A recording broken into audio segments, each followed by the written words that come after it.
કે આપણું જોઈને આપણા છોકરા શીખે. આપને જેટલી તકલીફ પડે છે ને એનાથી ડબલ તકલીફ આપણા મા બાપને પડતી. અને રૂમમાં પૂરી દીધી છે, રૂમનો દરવાજો પણ બંધ કરી દીધો છે અને મને રૂમની બહાર નથી નીકળતી. મમ્મી તારી ક્યાંય નથી નીકળવાનું, રૂમની બહાર નહીં નીકળતી મને. અને મા બાપના આશીર્વાદ મળે ને તો જ આપણા છોકરા સારા થાય. અને હેલો મિત્રો, સીતારામ, સ્વાગત છે તમારું ફરીથી એક નવા વ્લોગમાં. આજે વ્લોગ બનાવવાનું મોડું થઈ ગયું છે, જોકે મારા છોકરા વ્લોગ નહોતા બનાવવા દેતા કે મમ્મી તારી તબિયત ખરાબ છે ને તો વ્લોગ નથી બનાવો એમ. પણ મેં ના, વ્લોગ તો બનાવવા જ છે. મતલબ વ્લોગ બનાવવાનું મારું એવું કારણ છે કે આપણું જોઈને આપણા છોકરા શીખે કે ભાઈ આપણા મમ્મી પપ્પા છે તબિયત સારી ન હોય તો એનું કામ કરે છે અને કામ કરવું જ જોઈએ, જ્યાં સુધી થાય ત્યાં સુધી કરવું જ જોઈએ. હા, એક ખાસ એવી બીમારી હોય કે આપણાથી ન જ થાય એમ હોય તો આપણે આપણું કામ મૂકી દઈએ. તો હું છોકરાને એટલું જ શીખવાડવા માંગુ કે આપણે બીમાર પડીએ જેવું તેવું હોય તો આપણે આપણું કામ ફરજિયાત કરવાનું જ, તે કામથી ભાગવાનું નહીં. તો આજે વ્લોગ બનાવવાનું મોડું થઈ ગયું ને અત્યારે નાહી ધોઈને નવરી થઈ છું ને નાહવાનું પણ મોડું હતું, નાવાય નહોતા દેતા છોકરા, મને રૂમની બહાર નથી નીકળવા દેતા. અને અત્યારે જો દવા લઈને આવી છું તો દવાખાને પણ જઈએ એવા આપણે. કાલની તબિયત ખરાબ થઈ ગઈ તો કાલના મારા ઘરમાં ઓમને ધમું જ કામ કરે છે અને ભગવાને બહુ સારા દીકરા દીધા છે. હું તો કહું ભગવાન બધાને આવા દીકરા આપે, કેમ કે એને બે ભાઈને એમ ખબર પડે ને કે મમ્મીની તબિયત ખરાબ થઈ છે એમ, કે જરાક માથું દુખતું હોય ને તો તે બે ભાઈ અંદર બાવડું પકડીને આપણે મૂકી જાય ને સુવડાય દે. મમ્મી ઊભી નહીં થતી, બ્લેન્કેટ ઓઢાડી દેશે, લાઇટ બંધ કરી દેશે, બારી બાવણા બધું બંધ કરી દેશે.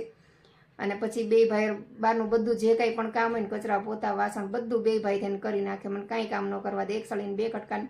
અને જમવાનું પણ ન બનાવવા દે. પપ્પાને ફોન પણ કરી દે, મારે કરવો ન પડે.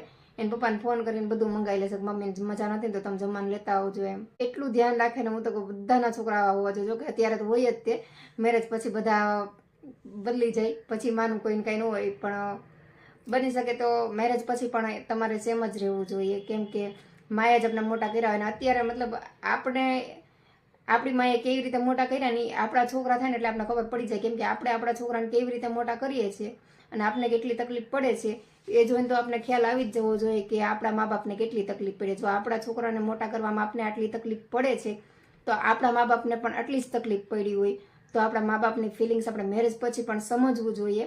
તો છોકરાને મા બાપની ફિલિંગ્સ સમજવી પડે અને મેરેજ પહેલાં જેમ મા બાપને સાચવતા હોય ને એમ જ મેરેજ પછી પણ સાચવવા જોઈએ. એનું કારણ છે કે જો અત્યારે આપણા છોકરાને આટલી ટેકનોલોજી આગળ આવી ગઈ છે છતાં આપણને આટલી તકલીફ પડે છે છોકરા સાચવવામાં મોટા કરવામાં, તો આપણા મા બાપ જ્યારે આપણે નાના હતા ત્યારે એની પાસે એવું કોઈ સાધન નહોતા, કોઈ એવી ટેકનોલોજી નહોતી. અને ગામના અને દાડિયા જતા અને એવા કામ કરતા, એટલી મજૂરી કરતા તોય આપણે મોટા કરતા. તો એ લોકોને આપને જેટલી તકલીફ પડે છે ને એનાથી ડબલ તકલીફ આપણા મા બાપને પડતી. તો મેરેજ પછી પણ આપણા મા બાપને સાચવવા જોઈએ. તો જે લોકો નથી સાચવતા એના માટે છે, જે લોકો સાચવે છે એને તો કંઈ આપણે કહેવાનું જ નથી, પણ જે લોકો મા બાપની ફિલિંગ્સ નથી સમજતા એના માટે છે. તો અત્યારે જો મારા બે છોકરા મને એટલું સાચવે છે અને આ દયા ભગવાનની છે ને સાથે સાથે મારા મમ્મી પપ્પાના આશીર્વાદ છે. કેમ કે મમ્મી પપ્પા, જો કે મમ્મીને મારે બહુ નથી સાચવવા પડ્યા, કેમ કે મારા મેરેજ થયા અને મારો ઓમ નાનો થયો ત્યાં મમ્મી ઓફ થઈ ગયા હતા. પણ પપ્પાને મેં હમણાં સુધી સાચવ્યા. મેં લગભગ 15 વર્ષ સુધી મેં પપ્પાને સાચવ્યા. પણ મારા ખુદના પપ્પા હોય ને એનાથી વધારે મેં મારા સસરાને સાચવ્યા છે. તો અત્યારે મારા છોકરા મને સાચવે છે ને એનું કારણ મારા પપ્પાના આશીર્વાદ છે, મતલબ કે મારા સસરાના આશીર્વાદ જ છે કે મને આવા દીકરા મળ્યા છે. અને મા બાપના આશીર્વાદ મળે ને તો જ આપણા છોકરા સારા થાય અને તો જ આપણે સાચવે. નકર આપણે આપણા મા બાપને ન સાચવીએ ને તો આપણા છોકરાએ આપણે ન જ સાચવીએ. એ તો એક હાથે લેવાનું છે ને એક હાથે દેવાનું છે. જેવું આપણા છોકરા જોશે ને આપણું એવું જ આપણા છોકરા કોપી કરવાના છે. આપણા મા બાપને સાચવ્યા હશે ને તો એ જોઈને આપણે આ સાચવશે. આપણે નહીં સાચવાય ને આપણે એને હેરાન કરતું હશે ને તો આપણા છોકરા આપણે એ જ કરવાના છે. તો અત્યારે જો અમારું ઓમભાઈ ધાર્મિક ભાઈ બે બહાર કામ કરે છે ને મને રૂમમાં પૂરી દીધી છે, રૂમનો દરવાજો પણ બંધ કરી દીધો છે અને મને રૂમની બહાર નથી નીકળતી. મમ્મી તારી ક્યાંય નથી નીકળવાનું, રૂમની બહાર નહીં નીકળતી મને, કે અમે બધું કામ કરી નાખ્યું. તો બધું જ કામ બે ભાઈ કરે છે.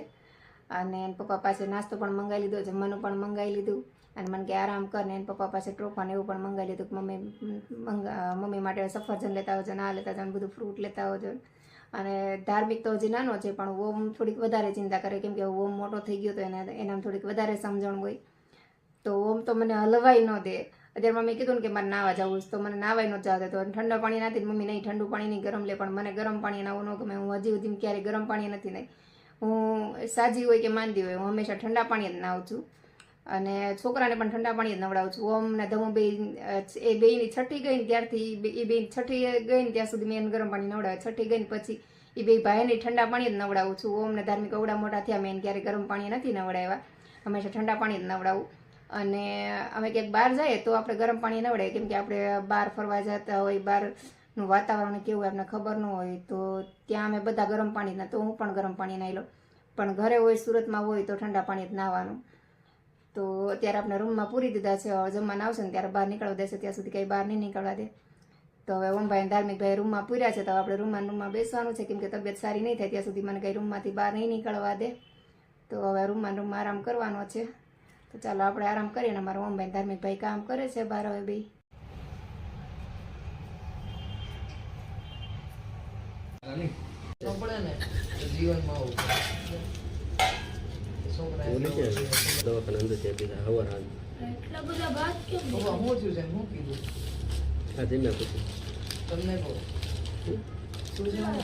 ત્રણ દી જોવાનું હોય આમાં, તો વાયરલ હોય તો ઉતરી જાય 3 દી દવાથી, નકર પછી એ લોકો પાછા ન ઉતર્યો હોય ને તાવ આવી જતો હોય તો પછી રિપોર્ટ કરે કે ભાઈ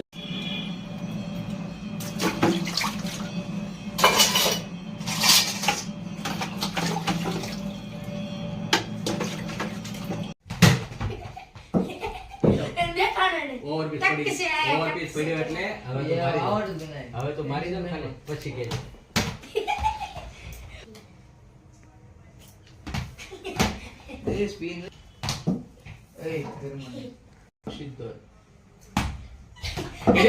સ્લોમાં બોલ, બોલ સ્લોમાં બોલ, સ્લોમાં ચલે. હા સ્લોમાં ચલે બોલ. બધું ગોડેજ પર બોલ ડાલતે હોય. ઓ ये આ વધારે પડતો નાખી દીધો. હું ધડા કેવા નાખું ધીરે ઓવરપીસ પડી ગયું. મને 9 વાગી જાય હો, જોજો.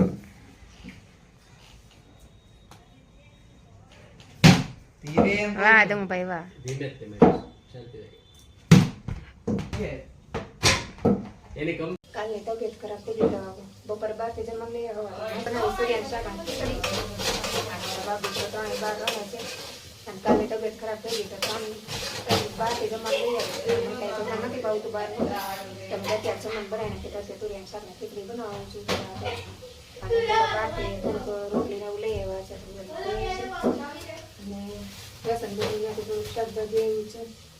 રીંગણાને દેશમાંથી રીંગણા આવ્યા છે, ચીબડા આવ્યા છે, અને સરસ મજાના નાના નાના રીંગણા આવ્યા છે. તો ધાર્મિકભાઈ નીચે રમતા હતા તો વસાવી જઈને મોકલાવ્યું છે તેના મમ્મીએ. શાકભાજી આવ્યું તો કાલે આપણે રીંગણાને ઉપર નાખશું. અત્યારે તુરિયાનું શાક ખીચડી બની ગઈ છે, તુરિયાનું શાક ખાલી બાકી છે, શાક બની જવા આવ્યું છે. આજ તો આખો દી આમ ભૂખી કંઈ કામ જ નથી કર્યું. અત્યારમાં થોડું સારું છે, દવા લઈ આવી છે, થોડું સારું છે ને કીધું થોડીક રસોઈ બનાવી થોડુંક ગમે ઘરનું તો ભાવે બહારનું પણ સજે નથી ખાવું, ખાડી નથી કાલનું.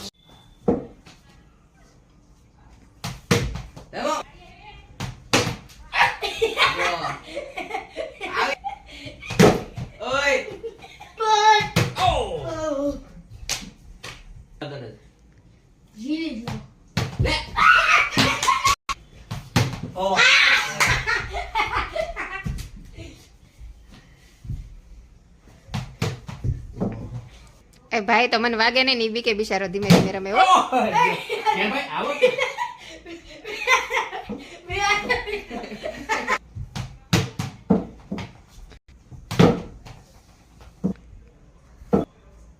ધાર્મિક ધીમે હો, વાગી જશે.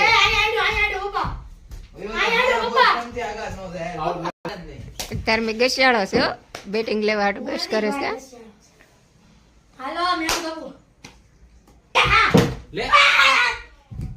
કામકાજ કરીને આજ મોડા નવરા હતા, કેમ કે મને મજા નહોતી ને તો હોતી હતી, અને પછી જાગીને રસોઈ બનાવી, કેમ કે મેં બહાર લેવાની મને ભાવતું નહોતું, મેં ઘરે બનાવું તો જે મને ભાવે તો સારું. તો આજે આપણે મેં ઘરે ખીચડીનું શાક બનાવી નાખ્યું, અને મેં રોટલીને એવું લઈ આવ્યા હતા, તો એ બધું હાલી ગયું. તો બસ આજનો દિવસ આપણો આવો રહ્યો. તો આજનો વિડીયો આપણે અહીંયા જ પૂરો કરી દઈશું. તો વિડીયો પસંદ આવ્યો હોય તો લાઈક, શેર અને સબસ્ક્રાઈબ કરવાનું ભૂલતા નહીં. તો ફરીથી મળશું કાલે એક નવા વિડીયો સાથે. જય હિન્દ, જય ભારત, ગુડ નાઇટ.